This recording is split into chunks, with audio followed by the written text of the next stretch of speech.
بسم اللہ الرحمن الرحیم۔ آج آپ کو ایسا واقعہ بتا رہا ہوں جس سے آپ کو اللہ کی کلام کی طاقت نظر آئے گی۔ حضرت عیسیٰ علیہ السلام کے بارے میں آتا ہے کہ ان کا گزر ہوا، انہوں نے دیکھا ایک شکاری کسی چیز کا شکار کر رہا ہے، تو حضرت عیسیٰ علیہ السلام نے اس سے پوچھا کہ کس چیز کا شکار کر رہے ہو؟ اس شکاری نے کہا میں ایک بہت بڑا سانپ ہے جس کا شکار کر رہا ہوں۔ حضرت عیسیٰ علیہ السلام نے فرمایا یہ تو بڑا ہی سانپ ہے جس کا زہر اتنا قاتل ہے کہ تم دنیا سے چلے جاؤ گے۔ تو آپ نے یہ بات اس سے فرمائی اور آگے چل دیے۔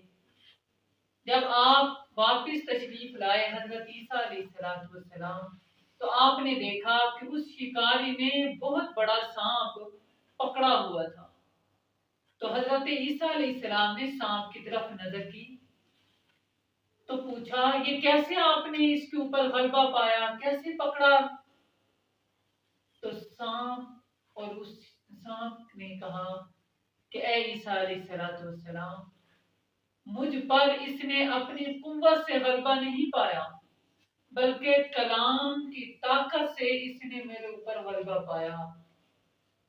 تو حضرت عیسیٰ علیہ السلام نے فرمایا وہ کیا کلام کی طاقت ہے؟ تو اس شکاری نے کہا میں نے بسم اللہ الرحمن الرحیم پڑھی، اور میں نے یہ پڑھا تو اس کا سارا زہر باطل ہو گیا، اس سانپ کا سارا زہر ختم ہو گیا۔ یہ ہے برکت اللہ کے نام کی، یہ ہے برکت بسم اللہ الرحمن الرحیم کی۔ اس واقعے سے پتہ چلا جو حضرت عیسیٰ علیہ السلام نے یہ واقعہ بیان فرمایا، تو اس سے پتہ چلتا ہے کہ بسم اللہ الرحمن الرحیم میں اللہ نے بہت بڑا انعام رکھا ہے کہ یہ ہر طرح کے زہر کو ختم کر دیتی ہے، ہر طرح کی نقصان دینے والی چیزوں سے محفوظ فرماتی ہے۔ دعا ہے خالق کائنات ہمیں بھی بسم اللہ الرحمن الرحیم کی پوری برکتیں حاصل کرنے کی توفیق عطا فرمائے۔ بسم اللہ الرحمن الرحیم۔ آج میں آپ کے سامنے ایک چھوٹے سے وظیفے سے جنت میں دار النور حاصل کرنے کا طریقہ بتاؤں گا۔ حضرت علی رضی اللہ تعالی عنہ سے روایت ہے کہ نبی پاک صلی اللہ علیہ وسلم نے ارشاد فرمایا جنت میں ایک گھر ہے،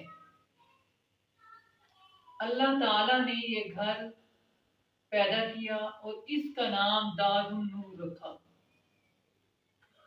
اس میں جتنی بھی چیزیں ہیں وہ ساری نور سے بنی ہیں، وہ نور سے بننے کی وجہ سے اللہ نے اس کا نام دار النور رکھا، اور وہ ہوا میں معلق ہے، جانے کا راستہ کوئی نہیں ہے۔ بظاہر وہ ہوا میں کھڑا ہے، نہ اوپر سے کچھ ہے نہ نیچے سے کچھ ہے، بلکہ ہوا میں یوں لٹکا ہوا ہے کہ لٹکنے کی وجہ بھی نہیں نظر آ رہی، یعنی کس چیز کے ساتھ لٹکا ہے وہ بھی نہیں نظر آ رہا۔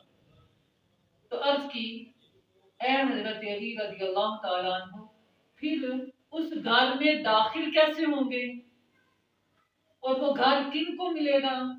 تو حضرت علی رضی اللہ تعالیٰ عنہ فرماتے ہیں کہ نبی پاک صلی اللہ علیہ وسلم نے ارشاد فرمایا جو شخص اس گھر میں جانے کا ارادہ کرے گا، بظاہر جانے کا راستہ نہیں ہے، تو آقا علیہ السلام نے فرمایا وہ پڑھے گا بسم اللہ الرحمن الرحیم، تو وہ اڑنا شروع ہو جائے گا یہاں تک کہ وہ اس گھر میں داخل ہو جائے گا جسے دار النور کہا گیا ہے۔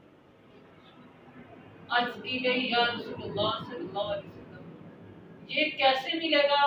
تو فرمایا یہ اسے ملے گا جو دنیا میں رہ کر بسم اللہ الرحمن الرحیم پڑھا کرتا ہے، اللہ اسے جنت میں یہ گھر عطا فرما دے گا۔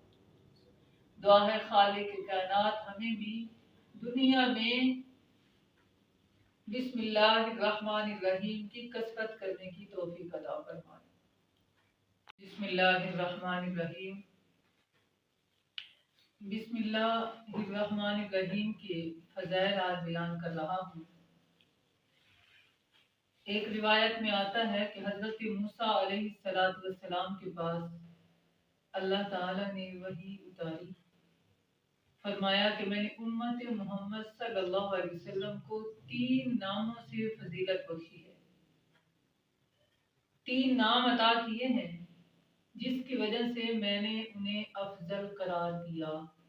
حضرت موسیٰ علیہ السلام نے عرض کی، یا اللہ وہ 3 نام کون سے ہیں؟ تو ارشاد ہوا، بسم اللہ الرحمن الرحیم۔ وہ 3 الفاظ یہ ہیں، یعنی اللہ، الرحمن اور الرحیم۔ حضرت موسیٰ علیہ السلام کے پاس ایک شخص کھڑا تھا جو نبینا تھا۔ اس نے یہ وحی اترتی سنی تو عرض کی، یا اللہ انہی 3 ناموں کی برکت سے اللہ مجھے آنکھیں عطا فرما۔ تو اس شخص نے ابھی یہ کہا ہی تھا کہ اسے آنکھیں مل گئیں، وہ اندھا جو تھا وہ دیکھنے لگ گیا۔ یہ برکت ہے بسم اللہ الرحمن الرحیم کی۔